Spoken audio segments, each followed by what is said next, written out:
Senior cheerleaders cherished their last year at IHS. One reporter celebrated alongside those at a moon festival, and the reign of Queen Elizabeth is honored today on Night TV. Ever to conquer, never to yield. For Independence High School, This is Han. this is Night TV. Good afternoon, Knights. It's Friday, September 16th. I'm Addison Williams. The Knights are 3-0. A big part of that is because the new special teams kicker and soccer player Nathan Alexander. Night TV's Sam Rady got the scoop of how Stokes secured Alexander. Nathan Alexander, a varsity soccer player, has been playing the game since he was 5. Being that this is his senior year, Nathan decided to take a chance and join the Knights football team. With a 3-0 start, the Independence football team scored a total of 122 points on offense, defense, and special teams. Alexander so far has scored 20 of those points, being responsible for a large chunk of 16% of the entire team's points, and scored the second most points, only behind running back Uday Uribe. As of last week, Alexander was ranked 7th in the state for his kicking ability, only losing that rank this week because of a blocked field goal.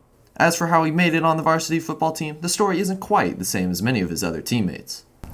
I was staying after practice for soccer, and Coach Largent was behind us, and he saw us kicking, me and Akshar and a couple other people, and he went and got Coach Stokes, and Coach Stokes liked what he saw, and he took us out here, and he had us practice, and he's pretty much just signed us up from there. A lot of people on the football team have helped encourage me, especially Coach Stokes, because there's just his love for the game and his players, and he gets so excited for you. It's just makes you feel very welcome, and he's a great head coach. I can see why he's there. With this new family, Alexander has been sacrificing not just some of his own free time, but is also pushing his limits with every week. It's been hard to balance soccer and football because it's a lot of kicking, and I strained my quad last week, but I healed it pretty quick, and it's just a lot for my body to keep up with. Come support Nathan Alexander and the rest of the Knights football team tonight at Pittsburgh High School. This is Sam Rainey for Night TV News. Football season is here, which means fantasy football is back too. Night TV's Jacob Thomas finds out what people are excited for and what people are expecting from this season. With the 2022 NFL season now underway, many fans across the country have been setting up their fantasy leagues with friends and groups. This year features some of the biggest stars in football, along with big offseason moves. I spoke with some fantasy football players on their thoughts for this fantasy football season, the week leading up to Sunday's Week 1 games. I'm actually happy football going back because I'm doing fantasy and stuff like that. It's for money too, so. After a Sunday full of great matchups, I spoke with another fantasy football player on his thoughts about his fantasy team after Week 1 and what he loved from Sunday's games. Games were fun. I mean, there was a lot of close games, a lot of missed kicks, a couple overtimes, there was a tie. So the games this week, for Week 1, were really, really strong, so I'm excited about the rest of the season. With an NFL kickoff that was full of surprises, fans got some good and some bad from their fantasy teams. Week 1 is in the books as fans look to Week 2, hoping for a winning prize of some money at the end of the season. For Night TV News, I'm Jacob Thomas. It sure was a great start to the season for the NFL. You can catch the Bears and the Packers on Sunday Night Football on NBC at 7:20 p.m. and a Monday Night Football doubleheader featuring the Bills clashing with the Titans at 6:15 p.m. The Vikings head to Philly to take on the Eagles at 7:30 p.m. on ESPN. This season, IHS Cheer has rumbled off to a great start. This week, KTV's Carmen Moulton joined Cheer on the mat to look at their impact on the IHS varsity team.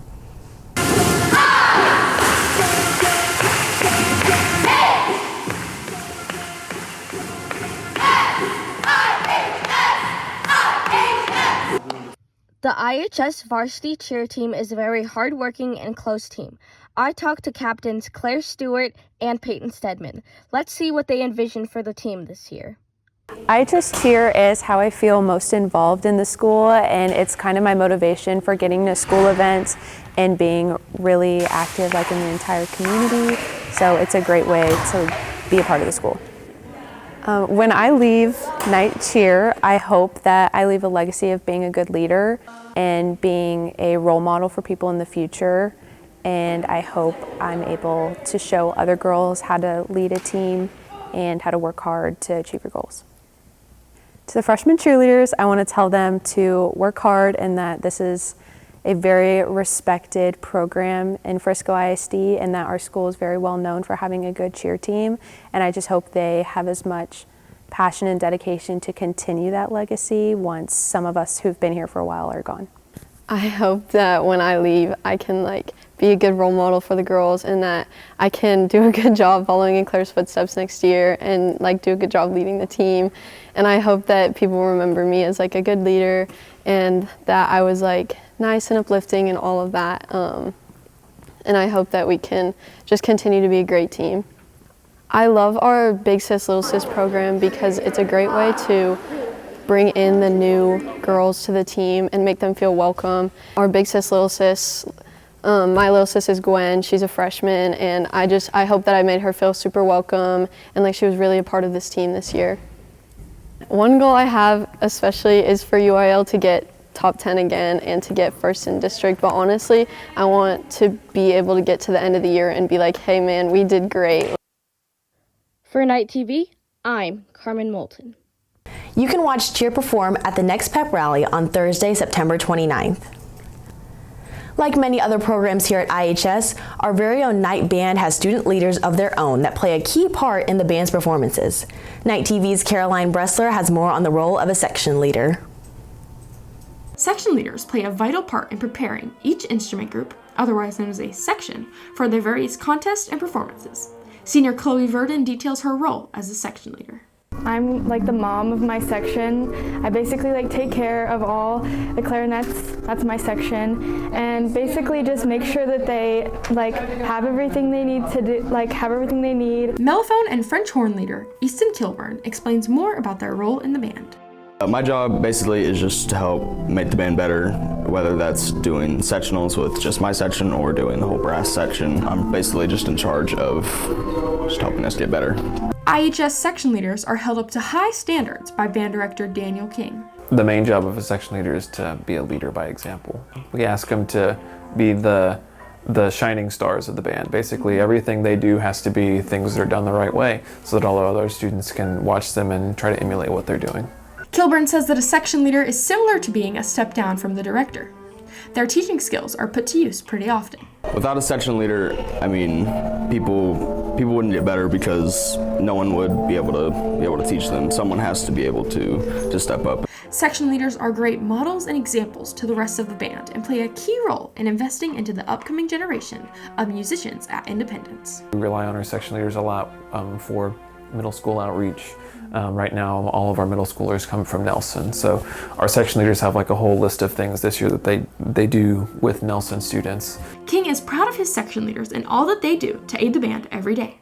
He believes that his section leaders are committed to the band and is looking forward to what they can accomplish, not only this season, but for years to come. For Night TV News, Caroline Bressler. You can watch the band perform next at today's varsity football halftime show. Night TV's Layla AJ took an inside look into the Queen's life and legacy and how she forever changed the British monarchy during her reign. We're interrupting our programs to inform you Queen Elizabeth II has died at the age of 96. On September 8th, Queen Elizabeth II, the longest reigning monarch in British history, died at the age of 96, just 3 months after celebrating her 7 decades of service at the Platinum Jubilee. After her father, George V, became king, Princess Elizabeth quickly became a public favorite. At the age of 14, she gave her first radio address during World War II. And when peace comes, remember, it will be for us, the children of today, to make the world of tomorrow a better and happier place. Queen Elizabeth spent decades making history, starting with her 1953 coronation, which was the first of its kind to be televised. At just 25 years old, a kingdom in its entirety became her responsibility. To celebrate the solemnity of our royal coronation upon Tuesday, the 2nd day of June in the year of grace 1953. The coronation of Her Royal Majesty Queen Elizabeth II. In the years after, she was able to lead the nation through some of its best and worst times. These history-defining moments range from the landing of Apollo 11 on the moon to the collapse of the Soviet Union.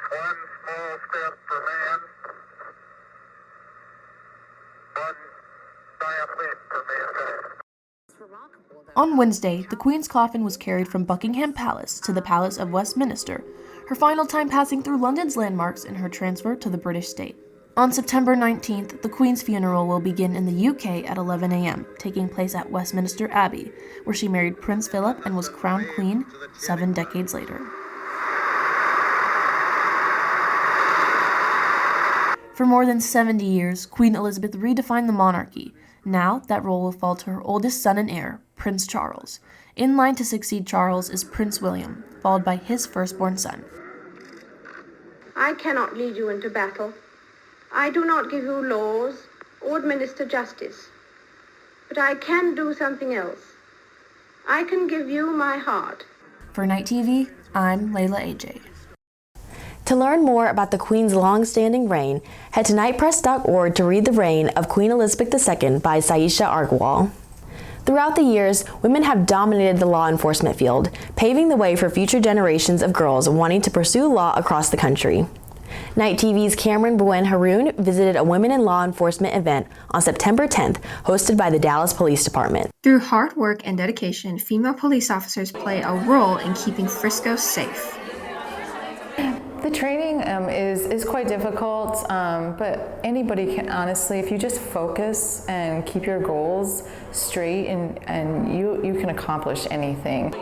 While training may be difficult, a community of bonds is built in female law enforcement. It's very much needed, especially for law enforcement and people who work within law enforcement, because they're exposed to various levels of trauma. New recruits are embraced with a community of officers who empower each other. To train with police scenarios, we do ride-alongs. We have real handcuffs that we use to practice arresting people. It's basically just like a preliminary training to the police academy. Overall, law enforcement builds a community of supportive, hard-working members in society. From KTV News, this is Cameron Bowen Haroon. Frisco ISD is a melting pot of cultures. Night TV's Saisha Agarwal spent a night out at Frisco's 22nd annual Otsukimi Moon Viewing Festival to immerse herself in Japanese culture. With the beat of traditional taiko drums, dancing, and bright-colored yukatas all around, the Otsukimi Moon Viewing Festival celebrates the autumn moon. But in Frisco, the festival means a little something more. Seeing this many people, and not even that, seeing all these non-Japanese people wanting to come check this out and come celebrate, the moon viewing and all of that is definitely very relieving. It makes it feel more like home.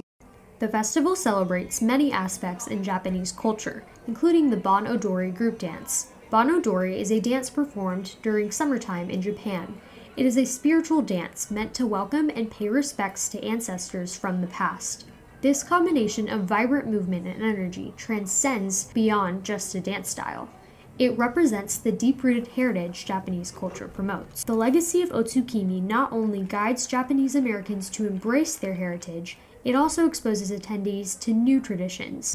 We experienced writing, and I was able to read my haiku. We were able to participate in different cultural dances, and we were able to meet more people from the Japanese culture. Through cultural appreciation, attendees discover the essence of what makes us human. Culture fights ignorance, and being able to experience different cultures allows people, again, to see that humanity, to see that we have far more similarities than we have differences, and it helps decrease hatred and to see each other's humanness. The Otsukimi Moon Viewing Festival reflects the common ground we find in our unique backgrounds here at Frisco. Until the next autumn moon, this is Saisha Agarwal. It is no secret that our pets can reduce stress, encourage us to stay healthy, and offer support to people of all ages. The pandemic did a number on us all, but it also affected our furry companions. Let's go to Colton Hepworth to see how our furry friends held up. While the pandemic was looming over our heads, pet clinics had it hard. Many clinics could only take a few pets at a time with only 1 or 2 doctors in. But we did see a lot of dogs, mainly with a lot of gastro issues, because with people staying home, kids coming home from school, young kids being home from school, there was a lot of dogs that came in with gastro issues and stress issues because their schedule got messed up too. They're used to their people going, and all of a sudden they're there all the time, and I think they just kind of started stressing out as well. The pet owners also had their fair share of struggle with not being able to talk with the vets about their pets and their health needs. To get an appointment was kind of hard because they weren't doing very many animals at a time each day, and they had limited staff because they could only have a certain number of staff members in at a time. And you'd go and you'd have to wait in your car. They wouldn't let us go in with him, and he doesn't like that. So that was a little tricky. But even with the pandemic limiting everyone, even the pets, our little furry friends still remain happy. In terms of the pandemic for my pet, I mean, actually, for her, she's a lot happier because we were all home all the time. So, before she would get left with all the kids would be gone all day, and that's who she really likes interacting with a lot is the kids, and going and cuddling with them or playing with them. He got skinnier because the girls took him on lots of walks, so that was good. It's the only time we could really get out was to go for walks. So we got a lot more exercise than he was used to, didn't chew. And just overall, he just was a lot happier because he just likes to be around his people, and they were just home all day instead of being alone, hanging out by himself. You can help keep pets happy and well by volunteering at Cross and Timber Veterinary Center. For Night TV, I'm Colton Hepworth. And now for your IHS update. Knights, get ready for game day. Varsity football plays today at 7 against the Pittsburgh Pirates at Pittsburgh Stadium. Make the drive and don't forget to come with Hawaiian-inspired outfit. Today is the last day to order a pink out shirt for Breast Cancer Awareness Month. If you have not already, make sure to order one while they are still available for purchase. Short sleeve shirts are $12 and long sleeve shirts are $18. Shirts can be purchased through online school fees. Today is also the last day to purchase a 2022-2023 yearbook while it's at the lowest price of the year. Order today at josensyearbook.com. JV and varsity tennis teams will face off against Memorial next week. Varsity plays at 4:25 p.m. on Tuesday at Memorial High School, and JV will play at 4:45 on Thursday here at IHS. IHS volleyball teams play tonight against the Titans at Centennial High School. The varsity game will begin at 5:30. Make sure to keep updated on our social media to view the scheduled games for future tournaments this season. With College Week wrapping up, Take Row Admissions Office are holding a virtual college fair where students can receive hands-on admission advice and have conversations with admissions counselors. Juniors and seniors can attend this fair to learn more about college registration, applications, and chat with college professionals here to help them succeed. All students who are 16 years or older may donate blood with a signed permission form.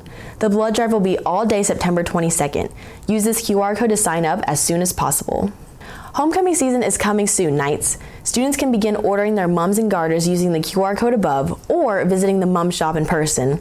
The homecoming football game is October 14th at the Ford Star Stadium, so make sure your mums are purchased and ready to go by then. Orders placed before October 7th will be delivered to the school by the Football Booster Club. Finally, be sure to nominate a notable knight. A notable knight is someone that displays courage, integrity, loyalty, unity, service, or perseverance using the Google form in the QR code. For Night TV, I'm Addison Williams. Be sure to check us out on YouTube and nightpress.org. Follow us on IHS Night News to stay up to date with all things independence. Have a great day, and we'll see you next time.